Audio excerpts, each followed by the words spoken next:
For the kids at home wanting to know, what age were you when you really discovered you had that pace? Around about the age of 16, I think. I was playing for Campbelltown first grade, and it was at the stage where I started to grow a bit. Most kids, you know, I guess I wasn't different growing up.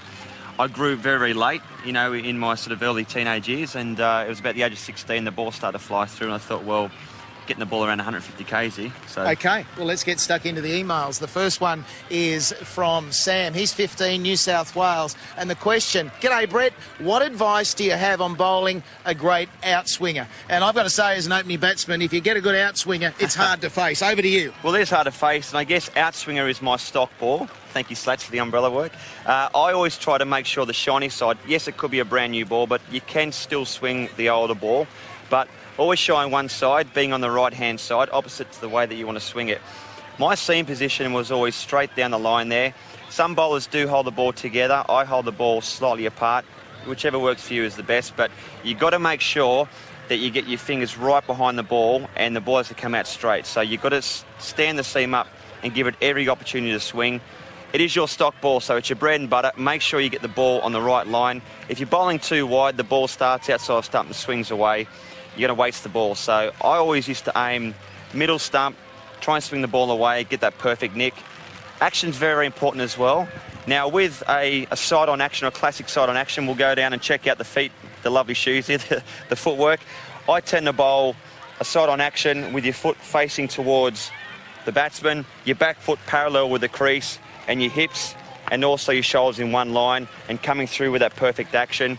You can also bowl front on to swing the ball away, as Malcolm Marshall did. Glenn McGrath did also. He held the ball dead straight. His foot was facing towards the batsman, and also his front foot. I was semi-side on. I was about half and half, so, and still managed to swing the ball. Now, we have some footage here of me bowling to a batsman. I think it might have been Sachin Tendulkar when I was trying to nick him out, and just bowl that perfect ball there. Although I didn't actually get the nick, it was one of those things where you bowl the perfect line and you try and force the batsman to come forward, Slats. All right, let's move on to the intimidating bouncer. That's the next question, and that comes from Victoria. How do you bowl an effective bouncer? We're just going to get taken out by the covers here, so we're being peppered with bouncers as we speak. It's getting very heavy, and this is live TV, folks. This is exactly what can happen. OK, the bouncer. Hated facing the bouncer. You love bowling them. I did love bowling the bouncer, but it had to be used as an intimidatory ball. So the bouncer wasn't always to try and knock the batsman out. I didn't like hurting batsmen, although I might sort of put that big brave face on. But the bouncer, great ball to bowl. Use it sparingly. Don't try and overdo it. I tend to hold the ball dead straight again. Seams right behind the ball. Little gap there. You can hold it across, but I didn't want to give the batsman too much knowledge as at the top of my mark that he'd know that I'd be bowling the bouncer. So get in. The ball release would be slightly longer, so I'd be holding the ball a little bit longer to get most trajectory off the wicket and try and get the batsman and the ball to come fly past the batsman. Now, there's a ball I was bowling against Andrew Strauss. I think it was at the Gabba a long, long time ago. Try and get the ball up there, try and bowl that perfect ball and get the batsman to go up there and play on his tip of his toes. Ideally, you'd love to get the ball to nick it, but it doesn't happen. But you want to set the ball and the batsman up in order to do that next ball, which we'll be speaking about in a second. You've got to love hitting batsmen. Did you enjoy when you hurt a batsman?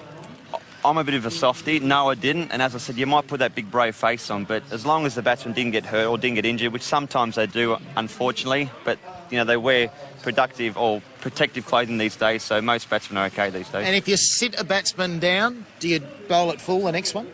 Well, that's the thing. You've got to work out what is the most important ball to bowl next. And I think we'll have a bit of a chat about the Yorker, which might be the next email. That's right. Let's go to the third and final email of the day.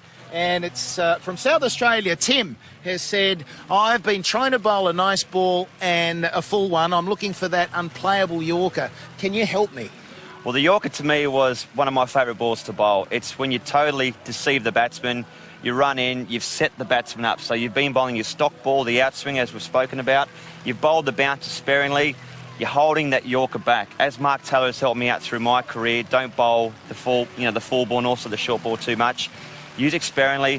When you finally bowl it, make it count. So I would steam in, bowl that perfect Yorker, hopefully hit him on the toe, the batsman, or miss everything and knock his stumps out. There's an example here. I think I was bowling the Sarwan a few years ago as well, where I ran into bowl, set it up, bowled a perfect Yorker, swung in, hit his middle peg. As you can see, I'm pretty excited there.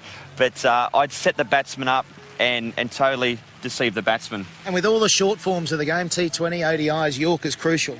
Yorker's very crucial, and you've got to know where to bowl. We also these days bowl the wide line Yorker, which is a good option. But most importantly, I mean, the hardest shot I think personally to play is the one right at their toes. So get the ball up there, practice it, put 2 shoes on a good length, and just run in and actually work on it, kids. And that's the most important thing. These sort of shoes? Not these shoes, no. But also, are you looking at the spot on the pitch? I don't really look anywhere where I bowl. I know that might sound funny, but to me, it's a feel thing. It's the whole visualisation. And when you bowl your bouncer, when you bowl your Yorker, there's an example here. I was bowling to Jar Callis about setting a batsman up. So I've come in to bowl to Jar Callis at the MCG where I run in, I bowl a bouncer. I think it might have hit him on the side of the helmet. It's a goodie, that. Next ball, I could have gone in and bowled the short ball again, but I thought I'd bowl the Yorker, rip his pegs out, and that is, to me, is a perfect dismissal and a great way to get a batsman out.